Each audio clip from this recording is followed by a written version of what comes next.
Hello and welcome to the patch notes for patch 5.3 for Final Fantasy XIV. The patch drops tomorrow as of upload date of this video. Very excited for it. Lots of stuff to do, lots of videos to record.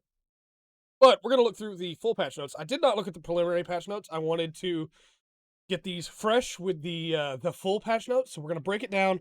There will be a couple of images that will be considered spoilers, I would say. But if you watch the trailer, nothing you haven't seen already. And the quests, of course, will be question marked out. So let's just get into it. We have, of course, our new MSQ in the name of the light. And we'll have 1, 2, 3, 4, 5, 6, 7, 8, 9, 10, 11, 12 quests. Very nice. Very excited for that. Going to be very cool. And then My Little Chocobo, of course, is changing. You'll have to have gotten My Little Chocobo to be able to complete A Realm Reborn now, which you should have already gotten anyway. Please get My Little Chocobo. That's important. And then the Light of Hope. Then we have the new Yorha quests. Very excited for this. Want to going on with this. Players must first complete the previous one. That, although right now servers are down for maintenance, so light if you haven't done it yet. But you can still do it when the patch drops. You can do that first if you want. 3 quests there. Sorrow of Werlet with a new quest there. Very excited to see what's going on with this. Weekly restriction on the following Chronicles of New Area quests have been removed. The Gift of the Archmagus, Primal Focus, and Unidentified Flying. New side story quests have been added. Custom deliveries to LE2, O Crafter My Crafter, and an Ode to Unity on LE2's wings. And the Faux Hollows, Fantastic Mr. Foe. Please be excited for those. I know I am. The painfully Ishgardian man will have a quest again. Dwarf Tribe quests have been added.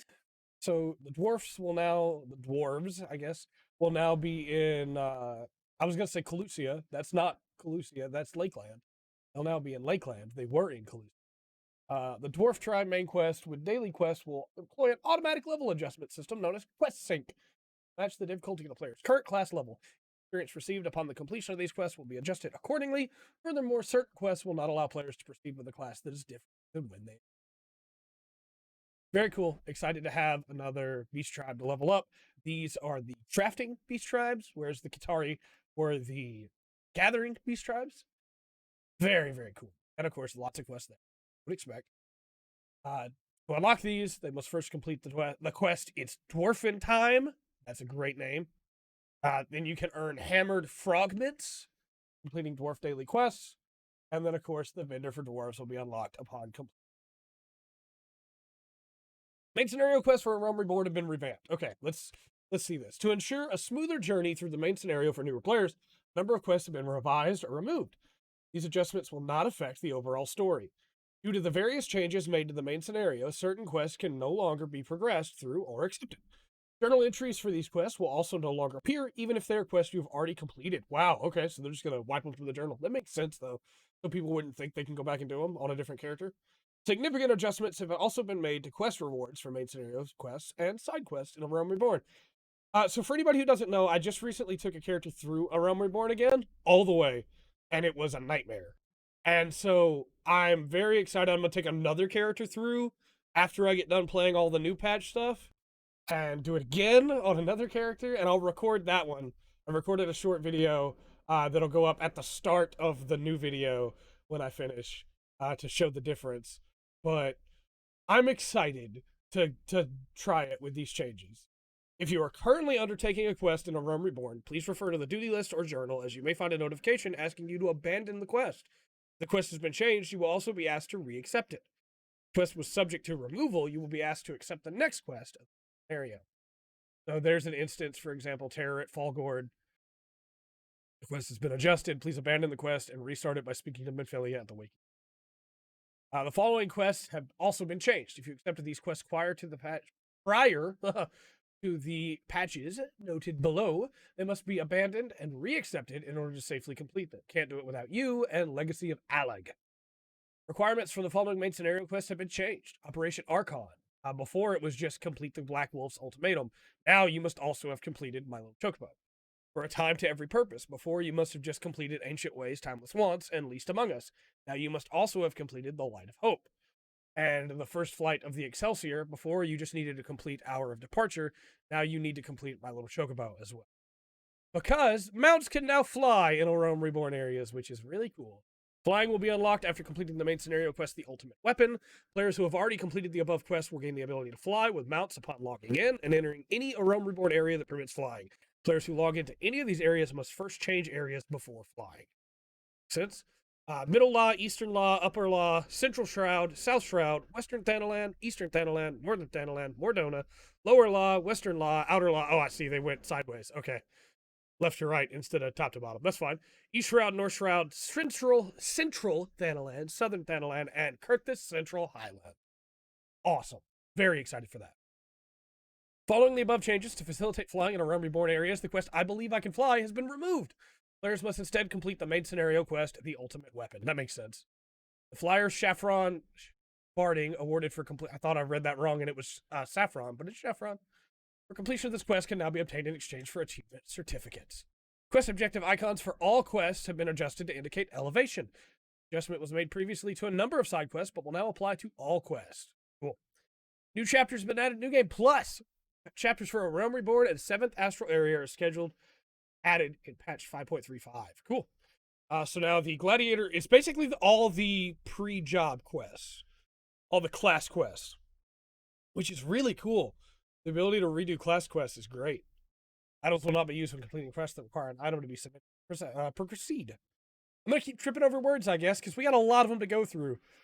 Leave quests can now be initiated and abandoned while riding a mount. Awesome. Treasure Hunt. Rewards have been added for Zoner Skin treasure maps. Following addition and adjustments have been made to the dungeons of Lihagia. The rewards have been added. Item level will now be synced to 505. New craftable items have been added to the company workshop. That's the awesome new look that we'd seen. The following additions and adjustments have been made to subaquatic voyages. Maximum submersible rank has been increased from 70 to 75. New destinations have been added. A wider selection of items can be obtained from voyages. Warning message will be displayed when closing the voyage display panel if certain submersible parts require repair. Cool. Awesome. Sorry, I lost my voice over the weekend and I'm getting it back, but new items have been added to the Grand Company Quartermasters. Pudding flesh, 200 seals for each. Cool. All right. I wonder what that is. I feel like I've run into that item before and I just don't remember it off the top of my head, but I guess we'll find out. New furnishings.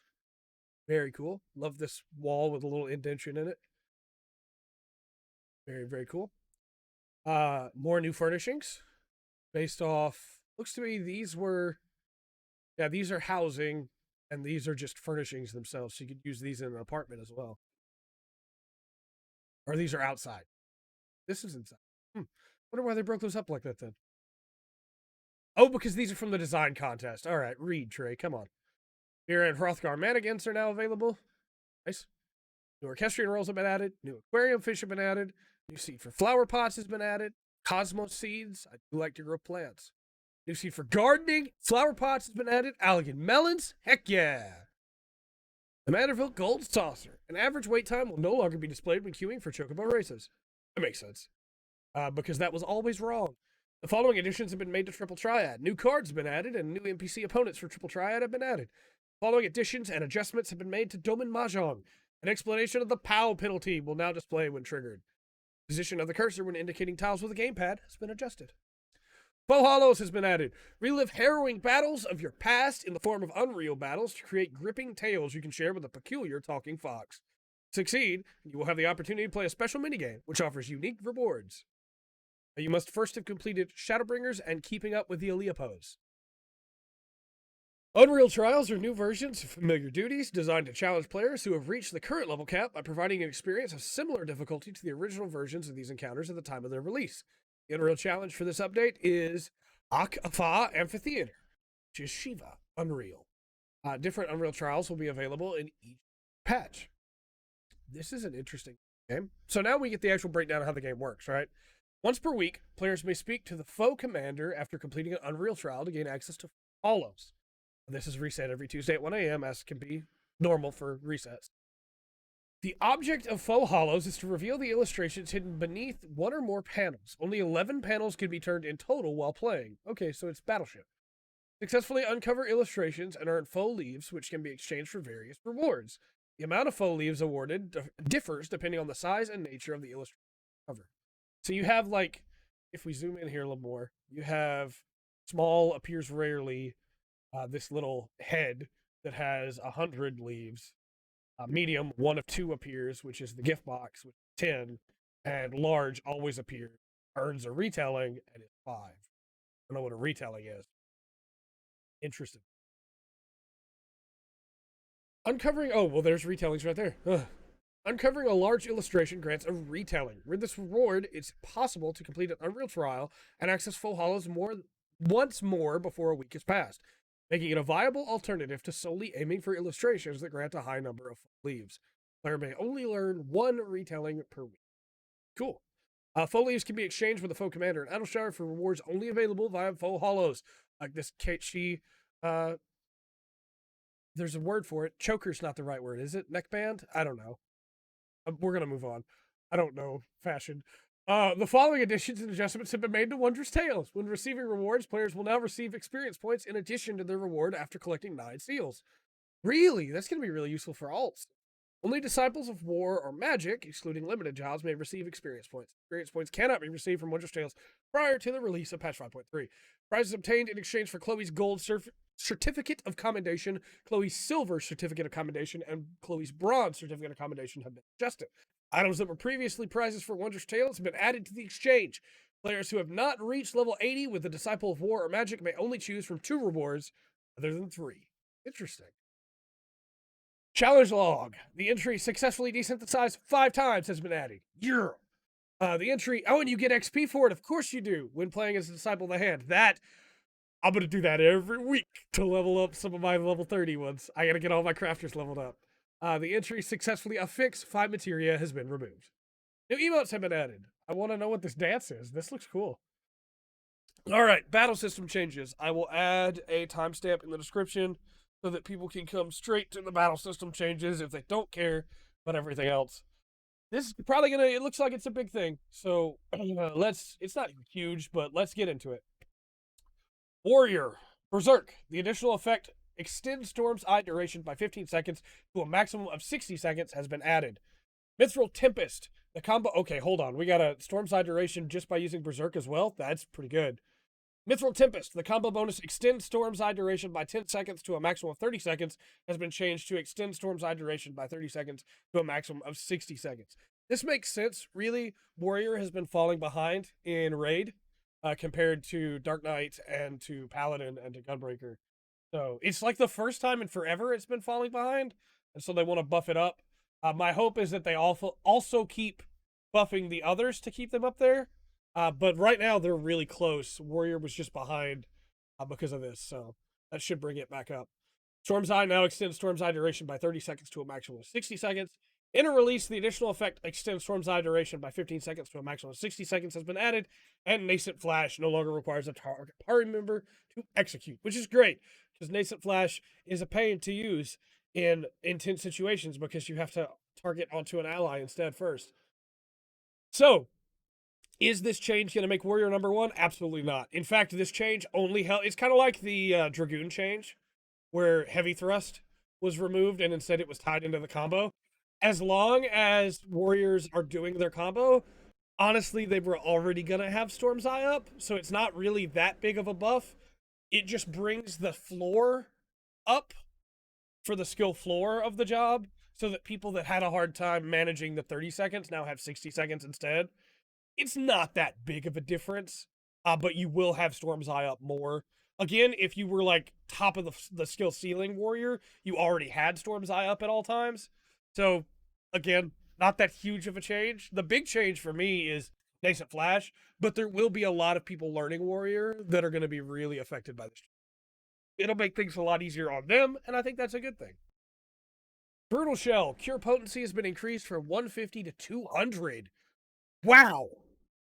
You may say, but that's such a small change. It doesn't matter. That's part of your basic combo. You're getting that every time. Gunbreaker just got even stronger, man. Effect duration has been increased from 10 to 30 seconds, and barrier effect can now be refreshed. Yeah, Gunbreaker's going to be tankier now for sure. It may not seem like a big change at all, but when that's part of your basic combo, you're going to have that up more often than you're not. That's gonna help a lot, honestly. And Gunbreaker was already really strong, so that's pretty good. Monk, recast time for perfect balance has been reduced from 120 to 90 seconds. That's a full 30 seconds more, or 30 seconds less, that is. 30 seconds more that you can use the ability, which adds up, man. That very quickly becomes a entire another cast of perfect balance in 3 perfect balances. That's great. Okay. Form shift. Additional effect extending the duration of Grease Lightning no longer requires Quirl form. So now form shift will work like a quick refresh on Grease Lightning because you don't have to be in Quirl form to use it. That's good. Monk's gonna feel really fast again. And Monk already was feeling pretty fast, but it's gonna feel even better after that. Bard, Sidewinder. Potency when target is suffering from both Caustic Bite and Storm Bite has been increased from 300 to 350. Bard needed a little push, I think. Bard was suffering a little bit on the damage. Refulgent Arrow. Potency has been increased from 330 to 340. That is a very small push, but it is a push all the same. Burst Shot. Potency has been increased from 230 to 240. Yeah, I think Bard needed that little bit of a buff up. It's not that big of a difference at all, but it's pretty good. Machinist. Hypercharge. Description now clearly states the overheat effect only applies to Machinist actions. The job, like, it hasn't changed at all. They did that because people on the forums were trying to claim that Hypercharge helped everybody and was a support action, made everybody better. When that's not what it did at all. In fact, any testing at all would prove that to you. But I'm glad that they fixed it so that people will stop spreading misinformation. Summoner, Try Disaster. Potency has been reduced from 300 to 150. So, Summoners, Try Disaster, that hurts, honestly. That hurts a lot. That is a half potency on Try Disaster. Granted, you're still getting your Bane off of it, so you're still going to be able to, do some extra damage, spread it out there. But it still hurts. That initial damage was really, really solid. Scholar, Sakor, MP cost has been reduced from 1300 to 1100, and that extra 200 MP may not seem like much, but will absolutely help in the course of a fight. Astrologian got some big changes. Light Speed, the effect reduces MP cost for spells by 50%, has been removed. And instead, Helios MP cost has been reduced by 200. Benefic 2's MP cost has been reduced by 200. Draw now has the additional effect, restores 8% of maximum MP. Aspected Benefic, MP cost when under the effect of Diurnal Set has been reduced from 500 to 400. MP cost when under the effect of Nocturnal Set has been reduced from 900 to 700. Aspected Helios has been cut by 200 MP. Combust has been cut by 100 MP. Sleeve Draw now does a very different thing. You draw a card from your Divining deck. You cannot draw an Arcanum if you are aligned with its seal of Arcana. When aligned with all 3 seals, any Arcanum can be drawn and restores 8% of maximum XP. It's interesting that Sleeve Draw is now just 1 card. But I guess, to be fair, it was very powerful when you could just draw 3.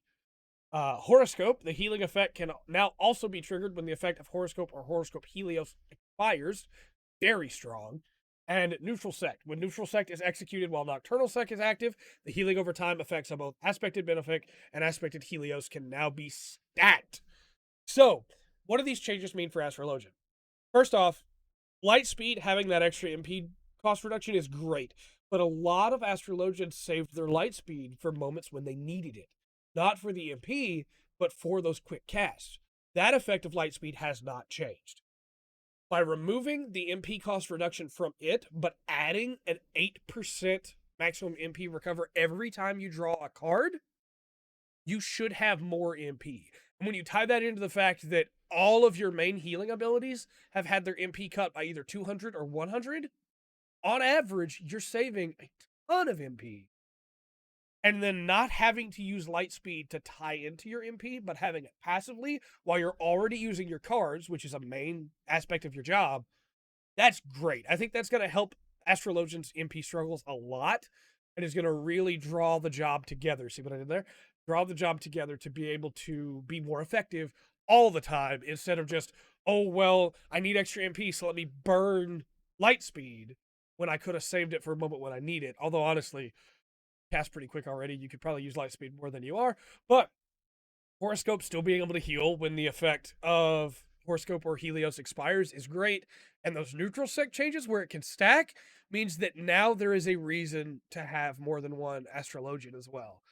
When you queue in as an Astrologian, you check what the first thing you do is check what your other healer.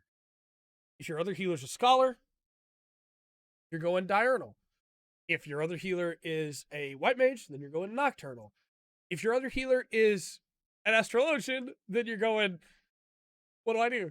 So having it be able to stack from nocturnal is really good. That's very powerful. That is going to make it where an astrologian can still have that healing, especially if they're solo.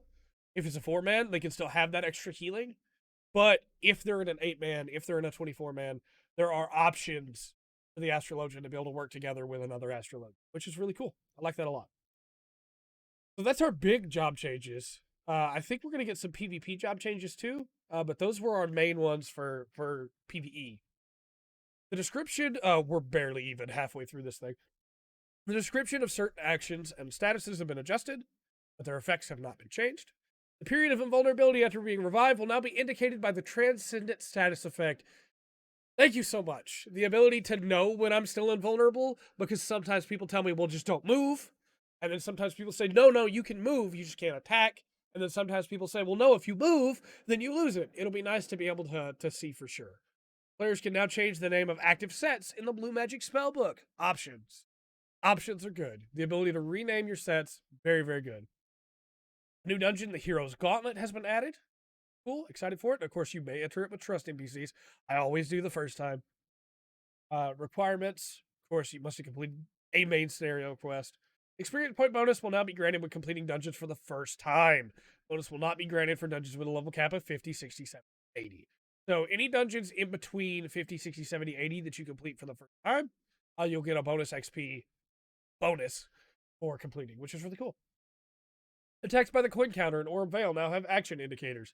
This is another one of those things that people that have been playing for a while are going to be able to go, yeah, I remember when this was hard.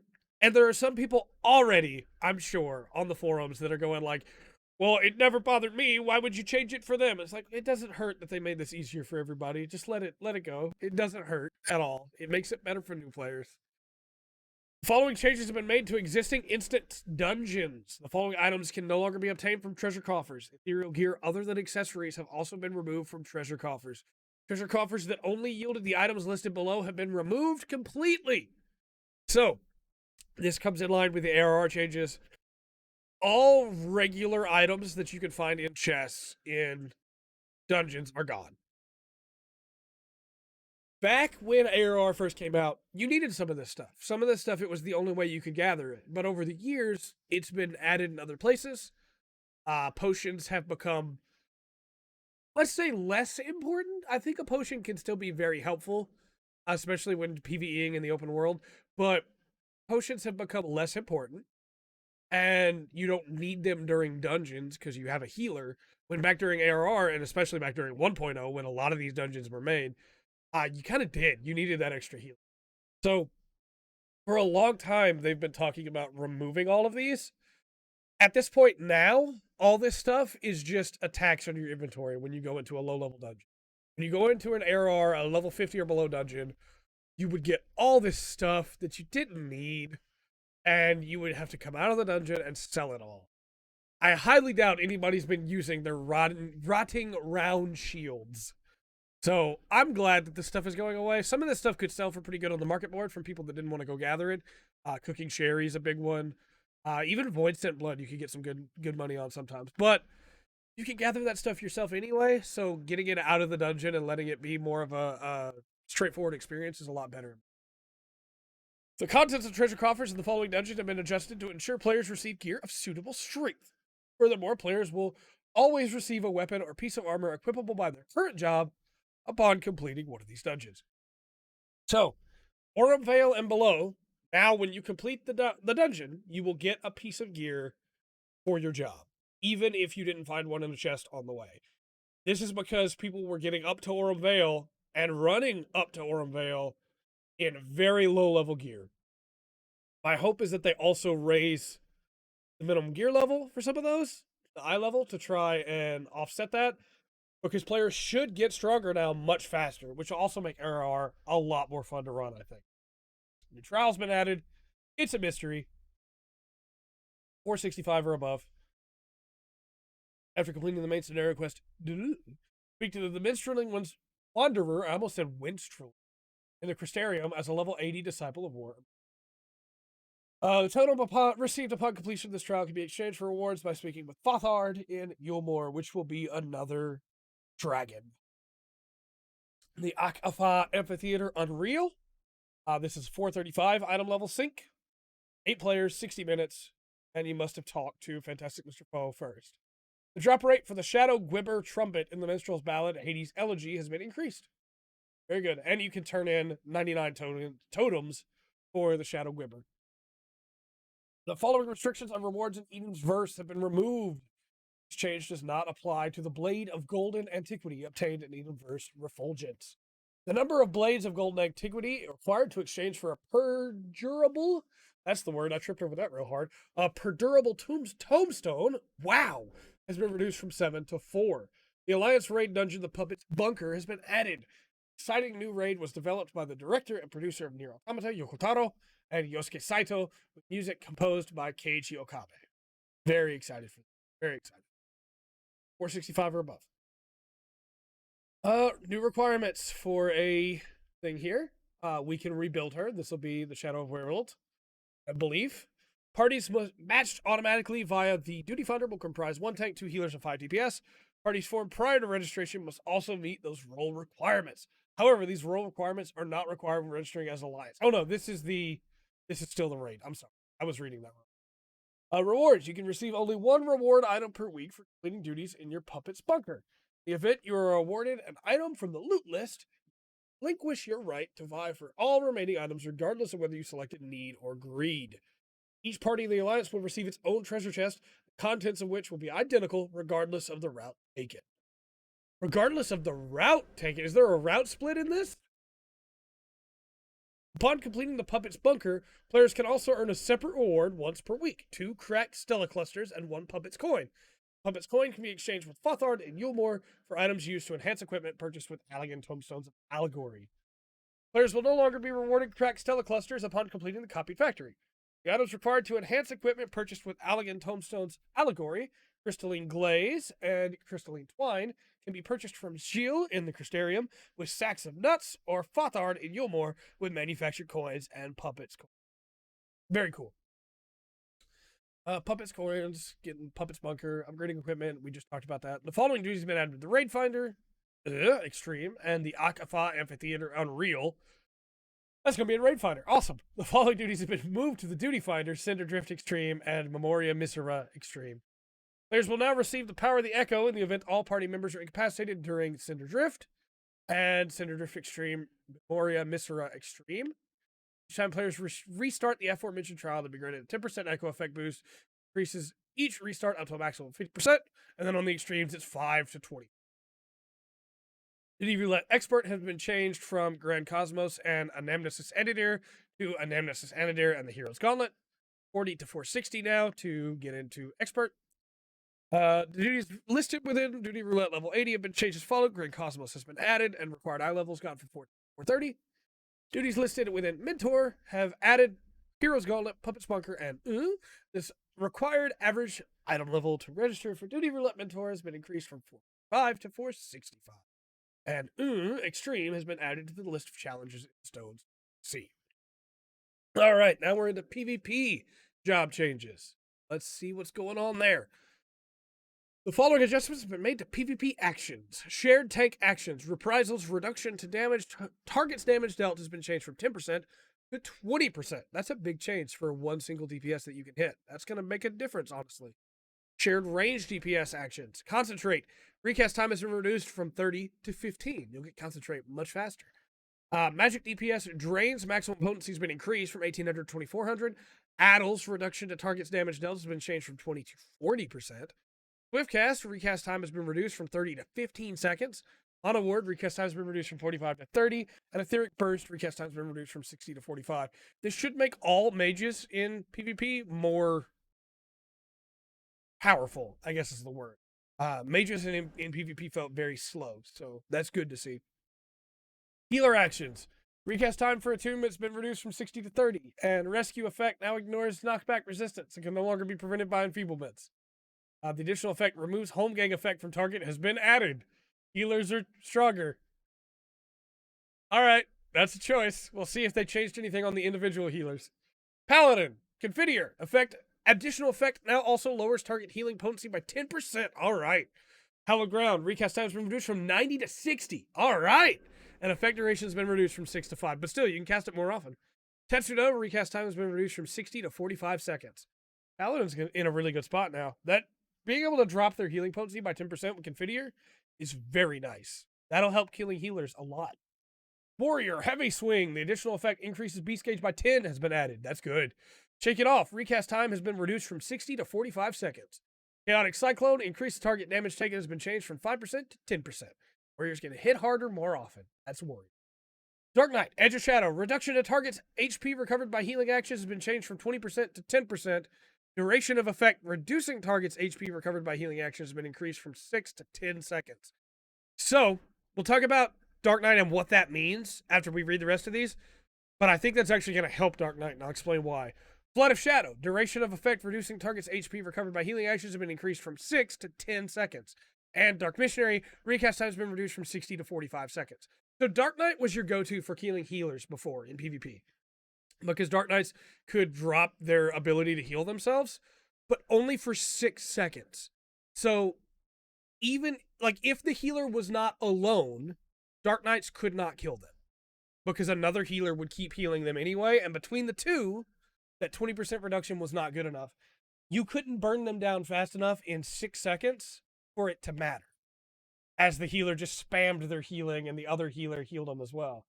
But 10 seconds, even if you're only doing a 10% as compared to a 20% reduction, 10 seconds, that additional 4 seconds may be all you need to burn that healer down. And since you can use Dark Missionary more often now, I think Dark Knight's going to be in a better place when it comes to killing healers. Not to mention Flood of Shadow, being able to do it, being able to hit everything in a line for 10 seconds of reduced healing. That's really going to be helpful for AoEing. And so if you pair a Dark Knight up with a good caster range DPS to be able to just lay in on that AoE, I think that's going to be really, really powerful. You could also get away with like a Samurai with that. So I think Dark Knight's in a really good place when it comes to PvP. A place that I kind of wish the other tanks could also be. I mean, I guess Paladin is with Confiteor, but Confiteor is a lot more situational than Edge of Shadow and Flood of Shadow. Gunbreaker. Additional effect removes all region and barrier effects from targets. Has been removed. Gunbreaker was too strong. The draw power bonus, heavy plus 50% has been added. The draw fortitude bonus, bind, has been added. Lightning Shock. The additional effect extends fast draw duration to maximum has been removed. The additional effect increases potency of next weapon skill by 50% has been added. The additional effect grants, Gnashing Fang, grants fast draw, reducing weapon skill recast time by 5% has been removed. The additional effect absorbs 100% of damage dealt as HP has been added.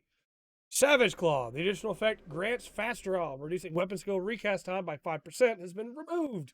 The additional effect absorbs 100% of damage dealt as HP has been added. And then Wicked Talon also has grants fast draw removed, and the additional effect absorbs 100% of damage dealt as HP has been added. First Strike, been removed. The grants fast draw, and so has Fated Circle. So what this means is that Gunbreaker was too strong. It was too fast. It was able to recast stuff almost immediately if you were landing your combos correctly. And so what they've done is they've made it where Gunbreaker should still do roughly the same amount of damage, not quite, but will also be tankier. So every time you lightning shot, you'll do the amount of damage that you would have been able to do during your fast draw, but you will only be able to do that around lightning shots. Whereas you'll also be able to absorb 100% of damage dealt as HP if you're landing your combo correctly. So you'll still be in the fight. You'll be healing. You'll be able to do the damage. You just won't be quite as fast on it. So 1v1s, you're still going to be very strong, but you're not going to be just throwing out weapon skills like crazy. So it should balance out Gunbreaker quite a bit. Monk, Riddle of Earth. Barrier strength has been increased from a heal potency of 2,000 to 2,500. Tornado Kick, potency has been increased from 1,800 to 2,000. And the Forbidden Chakra, potency has been increased from 1,800 to 2,000. Monk, I think, already was feeling really good in PvP, so these buffs are just going to help it feel stronger. Riddle of Earth giving a better barrier now to be able to take 2,500 instead is nice. And that extra 2,000 potency on each ability there, Tornado Kick and Forbidden Chakra, are really good, since those are your big abilities that take time to build up. Samurai, Hisachu Chitin. Potency has been increased from 1,000 to 1,200. Not a big buff, but nice all the same. Bard, Quick Knock, potency has been increased from 600 to 800. Imperial Arrow, potency has been increased from 800 to 1,000. And Repelling Shot, potency has been increased from 400 to 800. Bard is still pretty solid in PvP. The buffs that it gives are really good. And so also having a little bit of a bump like that, not bad at all. Machinist, Spread Shot, potency has been increased from 600 to 800. Auto Crossbows, potency has been increased from 1,400 to 1,600. Ricochet's potency has been increased from 600 to 800. Wildfire's portion of damage compiled has been increased from 25% to 33%. Bioblaster's potency has been increased from 1,400 to 1,600. Blank's potency has been increased from 600 to 800. Air Anchor's potency has been increased from 1,600 to 2,000. This is a big buff for Machinist. Machinist is going to feel really good in PvP after this, especially because of those wildfire changes. It's not just 25% to 30%. It's not just 5%. This is an 8% increase. That's really good. I'm looking forward to playing Machinist in PvP. Black Mage. Fire's MP cost has been increased. It from 0 to 1,000. Increased to damage dealt from Astral Fire has been changed from 10% to 20%. Blizzard's reduction to spellcast time and recast time from Umber Ice has been changed from 10% to 20%. Fire's 4's MP cost has been reduced from 2,500 to 2,000. Flare's MP cost has been reduced from 5,000 to 4,000. Increased damage dealt from Astral Fire has been changed from 10% to 20%. Freeze's reduction to spellcast time and recast time has been doubled. Thunder's cast time has been made instant. Thunder 2's cast time has been made instant. Dinoglossie's potency has been reduced from 3,200 to 2,400. It was too strong, unfortunately. Val's potency has been reduced from 2,400 to 1,800, but the cast time has been made instant. Enochian's time required to acquire Polyglot has been reduced from 30 to 15 seconds. We'll be able to use Foul more often, at least. And Nightwing, recast time has been reduced from 60 to 45 seconds. So why this change? Black Mage felt slow before, but it also was really strong in a weird way. Like, Black Mage plays weird in PvP. Your MP was too high, and so that's why they've reduced it. But also, you do too much damage, so that's why they had to reduce it. But also, you were really slow, and so they've fixed that with the Blizzard change for reduction to spellcast and recast time, making Thunders instant. So it was like, well, it was weirdly balanced in the way that it was, because you had to watch your MP, you had to be careful, you had to be smart. Now I think it's going to play a lot better, but you're also going to be using more MP on just your basic fire, so you'll have to pay attention to that. You're going to be doing way more damage, though, so be careful. Black Mage might be way too strong after this. They may have to bump it back down. We'll find out. You can use fouls half as often now, and the cast time has been made instant. 30 seconds was really long in PvP, though, to the point where there were times where you would run around and just desperately try to find a target because you almost had that polyglot. I'm glad for these changes, but I definitely want to play Black Mage in PvP after this and see. Summoner, Outburst, cast time has been reduced from 2 to 1.5 seconds. Fester, potency has been increased from 800 to 1,000 seconds. And Pain Flare, recast time has been reduced from 60 to 45 seconds. Yeah, okay, that's a nice little buff for Summoner in PvP. Scholar, Biolysis, reduction to target's HP recovered by healing actions has been changed from 20% to 15%. Dissipation, increase to healing potency has been changed from 15% to 40%. Scholar was too strong. This nerf to Scholar's healing to keep it from being able to just keep healing forever will definitely help. Though, again, playing as a Scholar in PvP felt really good. Astrologian, Combust 3. The additional effect lengthens weapon skill cast time and recast time, as well as spell cast time and recast time of target by 10% has been changed to reduce his target's damage dealt and healing potency by 10%. Divination, recast time has been reduced from 90 to 60 seconds. The idea of, I'm going to make you now take longer to use your abilities because I'm an Astrologian is a cool, it's a cool idea. However, in practice, it was extremely annoying, especially on jobs that needed that to be able to perform. If an Astrologian just locked you down as a monk and made your weapon skill cast time take 10% longer, it really messed with the flow of monk, or like Black Mage, as we were talking about. So I'm glad that they've changed that now to just damage dealt and healing by 10%. Gunbreaker has Draw and Junction now. Affects target with a detrimental effect while granting a self-beneficial one. Target's melee DPS or tank increases target damage taken by 10% while reducing your damage taken by 10%. If target is ranged DPS or healer, lowers target's damage dealt and healing potency by 10% while increasing your damage dealt and healing potency by 10%. Previously acquired beneficial effects are overwritten on use. Detrimental effect duration 10 seconds. Beneficial effect duration 60 seconds. That's really good and a cool FF8 reference. So, excited to play around with that. That looks really fun. The following PvP action has been removed. Heart of Light from Gunbreaker. The Feast, Season 15 ends, Season 16 begins. When the season ends, the top-ranking players from each data center will receive vouchers via the Moogle delivery service. And, of course, they can get their rewards, as always. Frontlines. Preparation time before matches begin has been reduced from 90 to 45 seconds. That's great. The bonus to damage dealt for take and melee DPS rolls has been reduced from 15% to 10%. Bonus to damage reduction for Dragoon and Ninja has been reduced from 30 to 25, which is a shame since I main Ninja. Bonus, I understand why, though. We were very strong. Bonus to damage reduction for Red Mage has been increased from 0% to 20%. Red Mages were very squishy in frontlines. The rotation of available campaigns has been changed. Before, it was the Borderlands Ruins for Secure and Ansal Hakir for Danchignatum. It was Steel Rock Seas and Danchignatum. Then it was the Fields of Glory Shatter and Ansal Hakir Danchignatum. Now it was either or of those before. Now it is Secure, Seas, Shatter, Natum. You will just get those four. And the available campaign changes 8 a.m. Only the currently available campaign. So instead of you could get this one or you could get this one, now every day is going to be this one. And when you do your frontline roulette, that's the one you'll get. It'll definitely mix things up a lot. It's a shame because I think the Natum is like drastically better than the others. But that's okay. Well, it'll still be there once a day. And yeah, your duty challenge frontline has been changed from just the Natum to everything else. And it'll match the daily rotation of available campaigns. Rival Wings. Preparation time before matches begin reduced from 90 to 45 seconds. Time limits have been reduced from 20 to 15 minutes. Oh boy, that's going to change matches a lot, honestly. Time before delivery of gob crates has been changed from 12 to 10 minutes after the match begins.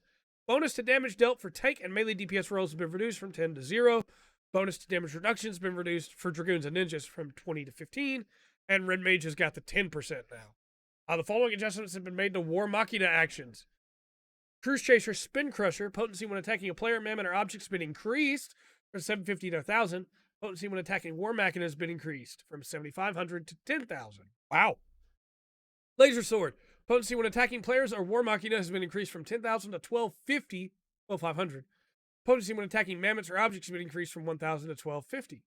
Optical Sight, potency when attacking players of War Machina has been increased from 5,000 to 7,500. Potency when attacking mammoths or objects has been increased from 500 to... Wow. Cruise Chaser is really powerful now. Brute Justice, Flamethrower, burn potency when attacking players of War Machina has been increased from 1,000 to 250. 2,500. Wow. That's a huge bump. Effect duration has been reduced from 15 to 12, but still... Double Rocket Punch, potency when attacking players, War Machina, or mammoths has been increased from 5,000 to 7,500. Potency when attacking objects has been increased from 100,000 to 150,000. That's going to do more damage to towers now. Oh, wow. Mega Beam, potency when attacking players, War Machina has been increased from 1,250 to 15,000. Potency when attacking mammoths or objects has been increased from 1,250 to 1,500. Very cool. Goblin Mercenaries now deal increased damage against mammoths. HP of Gob Tanks has been increased, as well as their damage against mammoths. Rival Wings is going to be crazy now. New items have been added. Gear sets look really cool. I want this one in particular a lot, but I also really like the code on this one.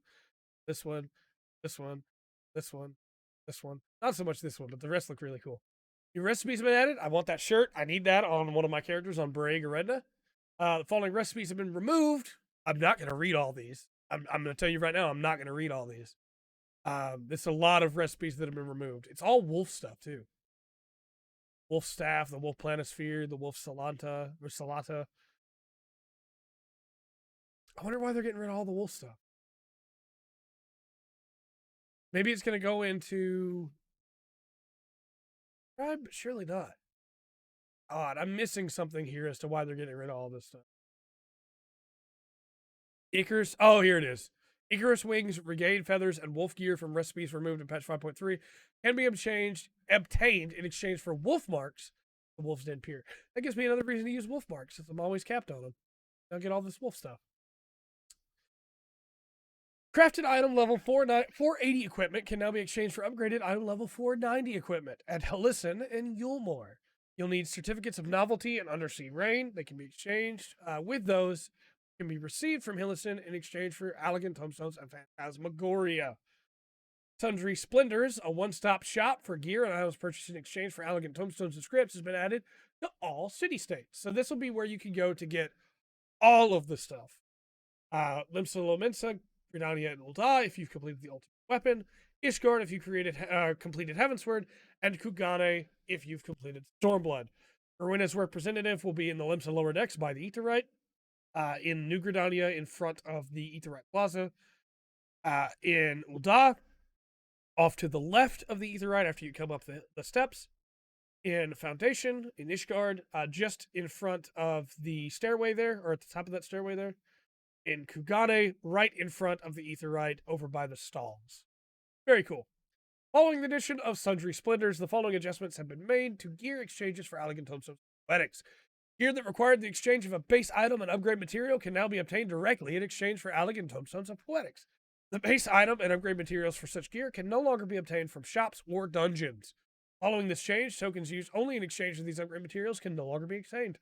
Gear exchanges for silver chocobo feathers will now offer augmented gear. Players will now obtain augmented gear from Tales of Adventure. Unupgraded Shire and Skaven gear can now be exchanged for augmented gear by speaking with a Calamity Salvager. Each piece of gear also requires 100 elegant tombstones and poetics for the exchange. And then we have Allied Seal and Centurio exchanges. Gear that required the exchange of a base item and upgrade material can now be exchanged directly for Allied Seals or Centurio Seals. The base item and upgrade materials for such gear can no longer be obtained from shops or dungeons, of course. Armor coffers obtained from level 60 job quests will now yield upgrading. Very cool. Yellow crafters and gather scripts the same way. The following categories have been removed from the script exchange window. 70 augmentation gatherers. Aged and otherwise damaged items used to craft vintage gear can now be purchased from shops. From Mimaroon in Upper Law or the Junkmonger in Upper Law. Crafting material shops have been added. Vendors of the Scrap Salvager in Idleshire, the Material Supplier in Rogger's Reach, and Cilius in Ul'dah at the Steps of Thal. The sort function has been adjusted. Items with a similar function will now be arranged together when sorted. That's great. And then, of course, oh no, I've dropped something on my keyboard.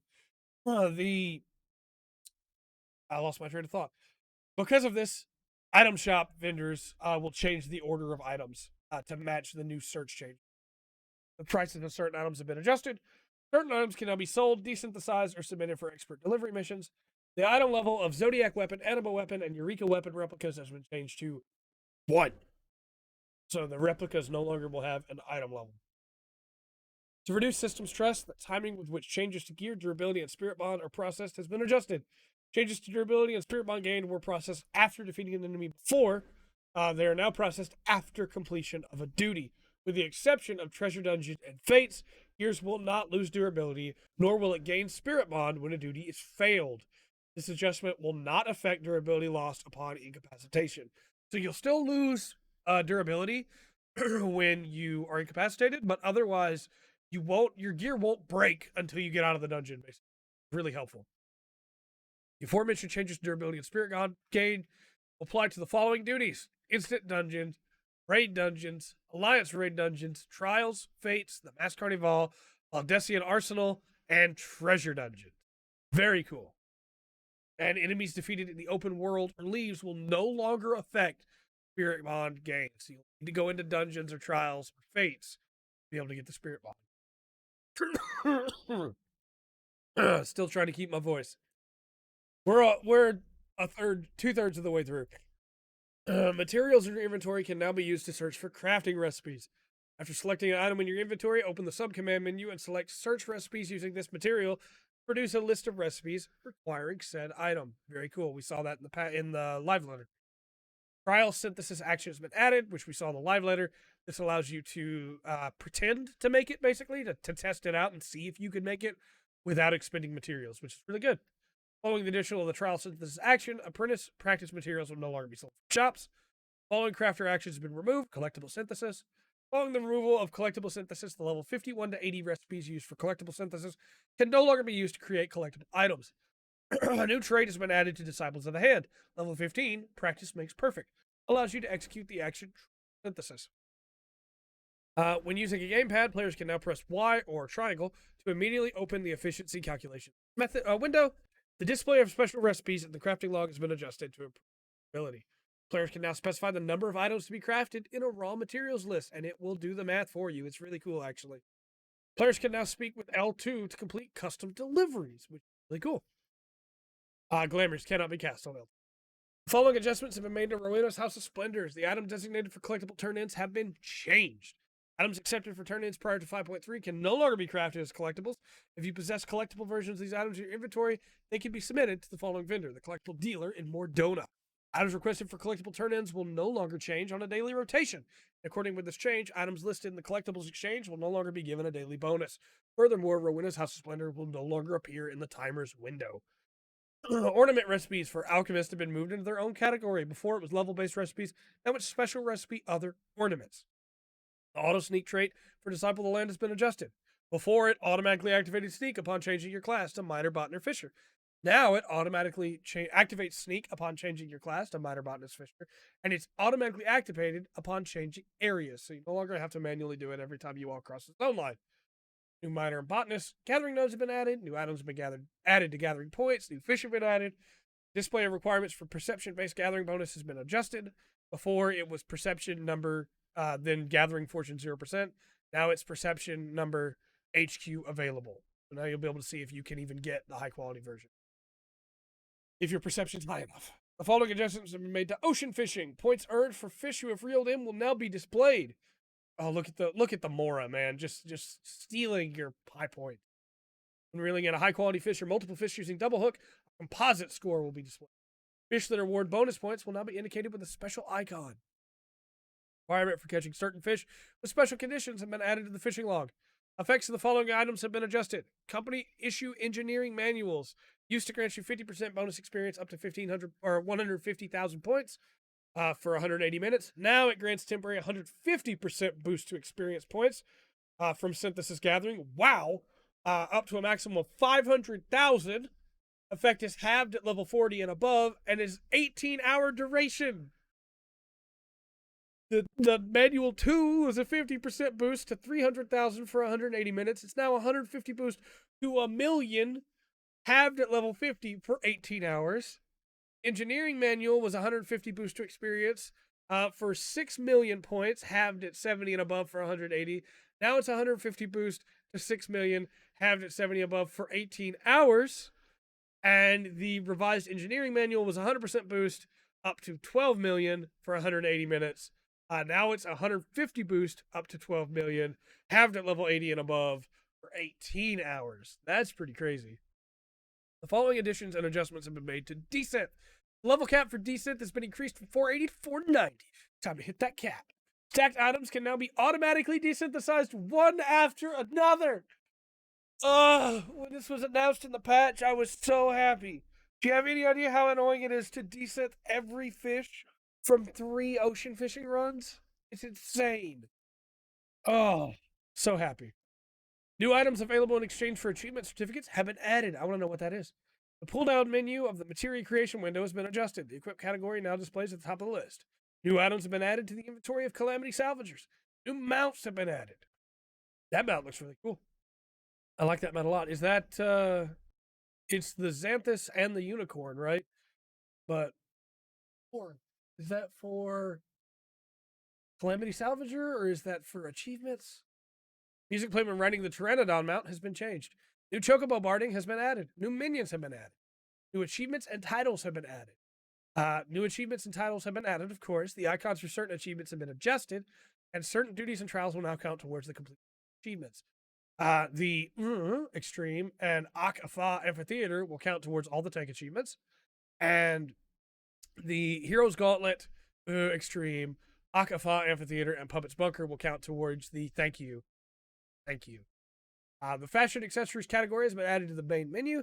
Parasol action and all future accessories acquired from patch 5.21 and later can be found within this new category. A warning message will now be displayed if your retainer's guild limit will be exceeded when trading guild to your retainer or when selling items on the market board or via mannequin. Cool. Following addition and adjustments have been made to retainer ventures. New categories have been added for mining, botany, and fishing. The maximum number of shards of crystals that can be obtained from ventures has been increased. Awesome. The number of friend requests that can be sent in a day has been increased from 5 to 7. Players can now use the world visit system when joined in a cross-world party. All right. The following addition and adjustments have been made to the Party Finder interface.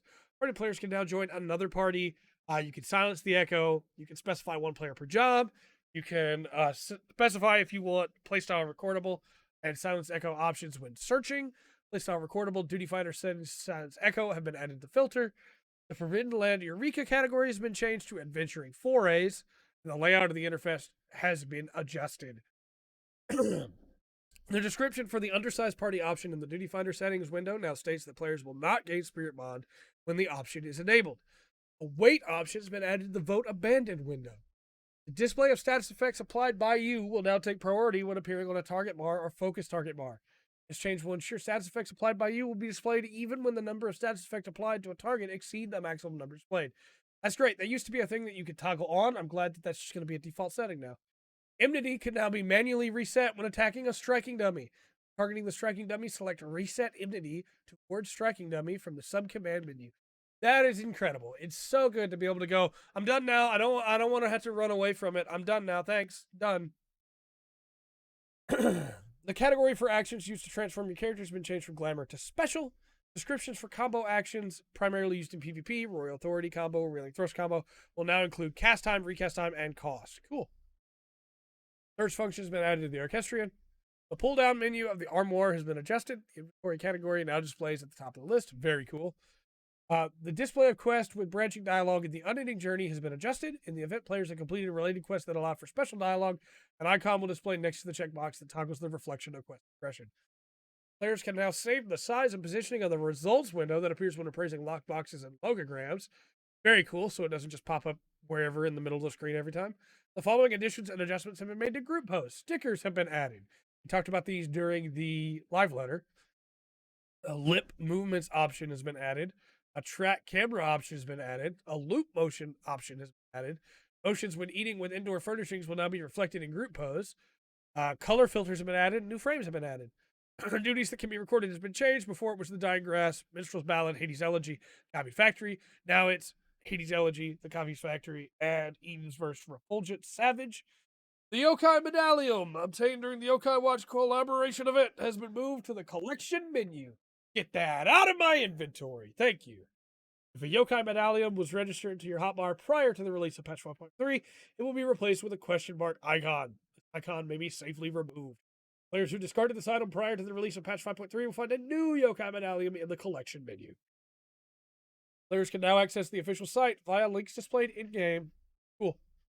Links have been added to the following menus to open their associated official pages in your default web browser. PlayStation 4 only. Cool. The hardware cursor, FF14 custom scaling option has been added. Following options have been added under the UI setting tab for the play guide. The duty list will now be displayed in Foundation and the pillars, even when the hide duty list during non-instant duty options is enabled under the HUD tab of UI settings in the character configuration menu. This is so because basically there was a bug where, I guess bug's not the right term since they recognize it's a problem, where the duty list would go away even if you had it set to show duty list during instant duty. The duty list would go away, or during non-instant duty, during any big Foundation project with Reconstruction to Ishgard, which was really annoying, suddenly not being able to select your quests.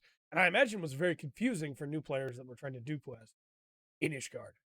Following options have been added under the mouse settings tab for mouse cursor size. Following options have been added in the keybind menu. Shortcuts under the news tab of the support desk menu. Issues category of the drop-down menu has been changed to status. Following additions and adjustments have been made to text commands. Fashion, which allows you to equip a specified fashion accessory like parasol. Fashion parasol. Fashion guide opens the fashion guide. Very cool. Official site. Bee's Knees performs the Bee's Knees dance. Okay. All right. Lally Hop performs the Lally Hop. That'll be a new emote, I assume, and so will the Bee's Knees dance. Party sort command has been revamped, allowing players to freely arrange the order of party members in the party list. That's great. Maximum value can now be specified when using the random and dice commands. When a maximum value is specified, the minimum value is set to 1. Item sort command can now be used to sort saddlebags. Awesome. Using item sort command to sort by spirit bond in ascending order. Items with 100% spirit bond will now be sorted at the top. Additions have been made to the Auto Translation Dictionary. Additions have been made to PlayStation 4 Autocomplete Dictionary. New music's been added. Players with only a Realm Reborn registered to the account will have the registration of Heavensward applied to their account automatically. Heavensward is now free. It'll be applied to accounts starting on Tuesday, August 11th. Please be advised it may take several days for account changes to be reflected visually on the Mog Station. The following additions and adjustments have been made to the free trial. Level cap's been raised to 60. Free trial now includes Heavensward. Display of the game title has been changed. Palace of the Dead access has been expanded to 400. For players who have only registered a Realm Reborn and Heavensward, the 14 online logo will display. Movie menu has been changed to movie and title menu. Players can now select an expansion title screen in addition to an expansion opening movie, which is really cool. The layout of the game launcher has been adjusted. Collectibles information can now be viewed in the Eorzea database. Now we have issues that have been fixed and issues that have not. And this will be the last thing for the patch notes. So, an issue wherein the names of players in Gangos did not appear in results of player searches. An issue wherein shadows in Gangos did not display correctly under certain conditions. An issue when undertaking the instance duty of the main scenario quest Vows of Virtue, Deeds of Cruelty, wherein the inherent sprint status effect was not being applied to the player. That's a problem. An issue when playing the main scenario quest Deep Designs, wherein repeatedly speaking with the NPC Reen at the Founder's floor would render players unable to move. Wow. An issue when undertaking the instance duty of the quest of the Bosha Incident, wherein the entity list did not display properly under certain conditions. An issue when undertaking the instance duty of the quest of the Bosha Incident, wherein attacks from certain enemies or NPCs did not display correctly in the battle log. An issue when undertaking the instance duty of the quest of the Bosha Incident, wherein certain enemy effects did not display properly. An issue when undertaking the instance duty of the quest of the Bosha Incident, wherein using the scale window subcommand under certain conditions caused text in Windows to display incorrectly. Wow, that one had some problems, it seems like. An issue when viewing the Resistance officer's reports in the Sorrow of Roulette quest series, wherein the age of Melisandre was incorrect. Her age was erroneously written as 30 years old and has been corrected to 20 years old. An issue wherein using the Scholar skill summoned Sheriff. Can you imagine a Scholar summoning a Sheriff? While under the effect of Whispering Dawn would lower its healing potency. That's a problem. An issue when fighting the boss enemy Lugus in the Grand Cosmos, wherein collision detection for objects to remove the status ailment Mortal Flame was inaccurate. That will make that dungeon incredibly hard to proceed through. An issue in the duty Thorn March Hard, wherein the potency of the enemy attack Memento Moogle was incorrect. I've seen that before, not for myself, but I've seen images of Memento Moogle doing way more damage than it said that it did. An issue in the duties Battle on the Big Bridge and Battle on the Big Keep, wherein players were not forcibly drawn into the battle area, when it was sealed off. Wow. An issue when undertaking the duty Memoria Misera Extreme, when the sound effect from the enemy action Magitech Spark was too loud. An issue when participating in Frontlines or Rival Wings, wherein use of the dice command in Alliance chat could also be seen by the opposing team. That's a problem. An issue in the Dravanian Forelands, where certain elite marks would spawn in the same location as Fates. Yes, I have seen that, and it's so annoying because it's like, I don't want anybody else to kill this thing, but I'm not going to try and fight this thing while I'm level synced because of the Fate, or while the Fate people are all running around me. So I'll just stand here and watch. An issue wherein the listed attributes for the item Engraved Goatskin Grimoire were incorrect. An issue wherein the King Slime Crown had not blown in the wind in certain areas. That's a sentence. An issue wherein graphics for the Furnishing Manor Dressing Table did not display correctly. An issue wherein certain graphics for the housing exterior fixtures, half-timbered cottage walls, half-timbered house walls, and half-timbered mansion walls did not display correctly. An issue when using the housing exterior fixtures, small eatery walls, medium eatery walls, or large eatery walls, where the timing of light pouring in through the windows was incongruent with Eorzean time. An issue wherein help text for the minion's Silver Dasher was incorrect. An issue wherein the graphics for certain gear was displaying incorrectly. An issue wherein footsteps could not be heard when walking on or jumping on certain furnishings. An issue wherein players received the wrong items when using desynthesis. Wow. An issue in Limsa Lomensa lower decks wherein players could use the Fisher action cast at locations not designated as fishing holes. That's a shame that they fixed that. I get why, but... An issue when using the duty recorder, wherein replays of the Alliance raid dungeon, the Comic Factory, did not record the initial chapter when entering the instance. An issue wherein free company chat was temporarily unavailable when logging in on a world other than your home world. An issue wherein voice 4 for Viera when using the angry and surprised emotes was reversed. An issue where the controlled chaos hairstyle did not display correctly on Makone characters. Other various issues have been addressed. Then we have our known issues. These are the bugs that are still a problem they're working on right now that'll have to be fixed in a hotfix. An issue in Realm Reborn areas where graphics do not display correctly in certain locations. An issue wherein minor text errors appear in main scenario quests added in 5.3. An issue in the instance dungeon, the Hero's Gauntlet, wherein certain boss actions do not display properly in the battle log. An issue when undertaking the duty of the Puppet's Bunker, wherein the way forward does not appear if all players in the Alliance jump from a certain location. In the event this issue occurs, the way forward should appear after one or more player uses the action return and travels along the correct route. Wow. An issue when undertaking the duty of the Puppet's Bunker, wherein certain boss actions do not display properly in the battle log. An issue when viewing the furnishing window wherein the wooden footbridge furnishing is miscategorized. An issue in Northern Danaland wherein certain gathering points cannot be accessed with using keyboard or gamepad. An issue wherein certain items newly added in patch 4.3 are not labeled properly as crafting material. An issue when using sticker mode wherein the permissible range for text stickers is incorrect. By design, up to half of a sticker should be able to move beyond the boundaries of a picture. An issue when using sticker mode wherein certain stickers erroneously display with a white border. An issue when using sticker mode wherein pressing the spacebar does not open the editing menu when the chat log is selected. An issue when viewing the game launcher wherein after setting the language to Japanese or English, the cursor does not behave correctly when using it. Lots of stuff. Whole lot of stuff. Very excited. Very excited for this patch. It's going to be a good one, I believe. Let me know your thoughts on any of the stuff you cared about in the comment section down below. And until next time, I've been Trey. This has been The Full Spectrum. Remember to always enjoy the full spectrum. Patch notes at FF14 have to offer.